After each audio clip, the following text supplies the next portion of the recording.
Assalamualaikum, selamat malam. Kemarin saya melihat video ini. Videonya Gus Fuad Pleret. Saya hanya melengkapi saja. Tuduhan pembenci Habib itu Salafi Wahabi. Kalau Salafi Wahabi beneran tidak suka keturunan Rasul tepatnya. Kalau soal nama Habib ini kan banyak hal, banyak bahasan. Tapi kalau zuriyah Nabi, pasti kebanyakan para Salafi Wahabi itu agak anti. Bukan agak lagi, memang anti. Nggak tahu kenapa. Karena di keyakinan mereka itu tidak ada keturunan dari Kanjeng Nabi. Tapi beda dengan NU dan orang yang menanyakan nasab. Mereka sangat percaya zuriyah Nabi, tapi meragukan oknum-oknum Habib yang ada di Indonesia. Itu beda konteks.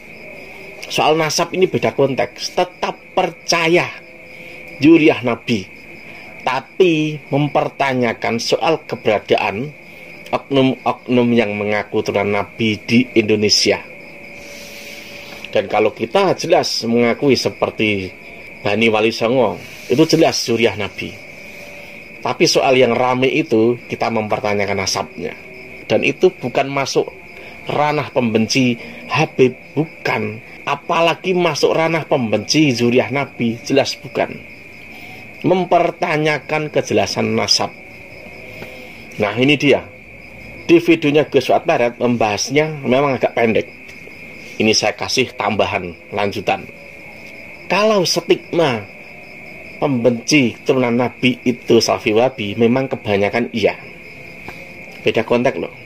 Soal Habib dan soal zuriyah Nabi, konteksnya agak beda. Nah di Indonesia ini Anda lihat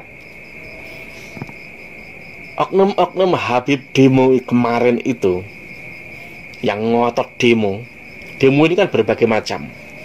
Ada yang dari awal tuh memang benar-benar benar. Ada yang kesini kelanjutannya itu memang benar-benar banyak keinginan, banyak misi tertentu. Saya menyoroti yang banyak keinginan tertentu, yang berjilid-jilid, yang memaksakan demo, hingga negara habis ratusan miliar untuk keamanan. Padahal itu uangnya rakyat, hanya untuk mengurusi hal begitu. Bayangin saja.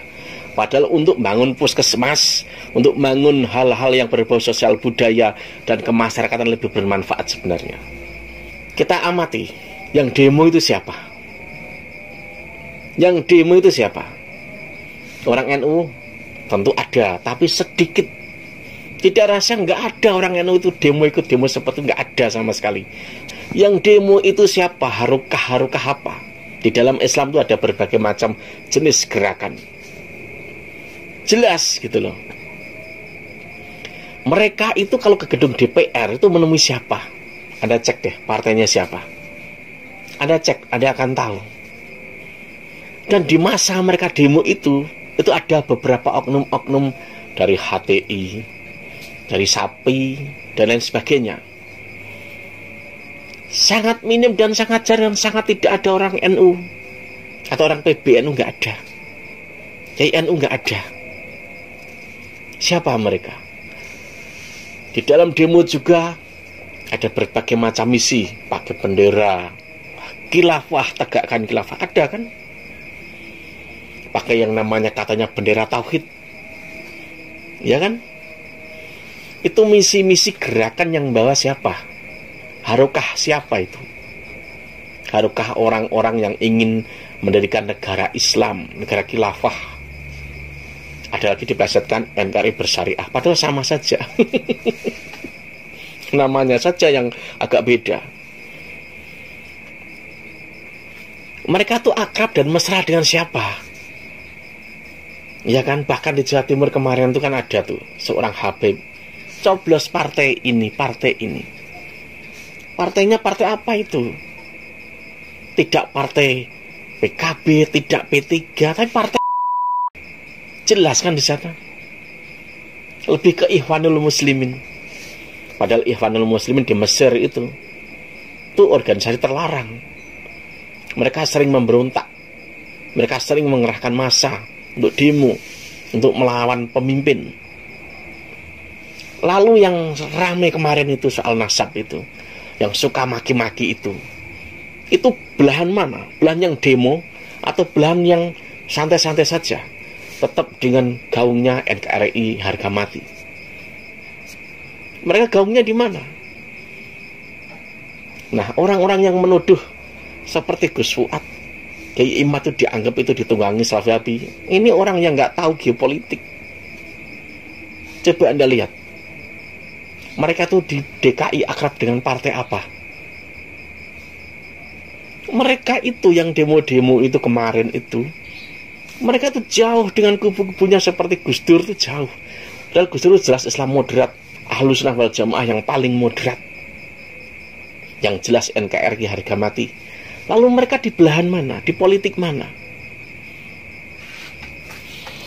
Kalau yang namanya gerakan, orang-orang yang harukahnya itu, misalkan ngaku aswaja tapi harukahnya itu seragam, sejurusan, secita-cita dengan Salafi Wahabi.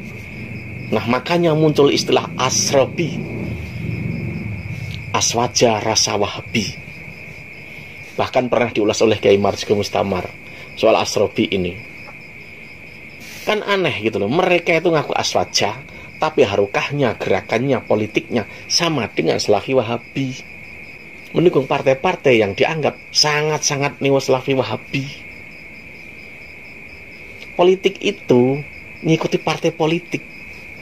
Misalkan ulama aswaja ini atau di partai gerakan-gerakan yang neo-Salafi Wahabi, kepentingan aswaja umat Islam aswaja itu tidak akan dipentingkan, justru kesingkir.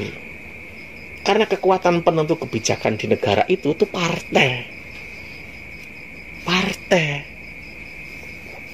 Kalau misalkan ada ulama aswaja tuh mendukung mereka, ya lucu saja gitu loh.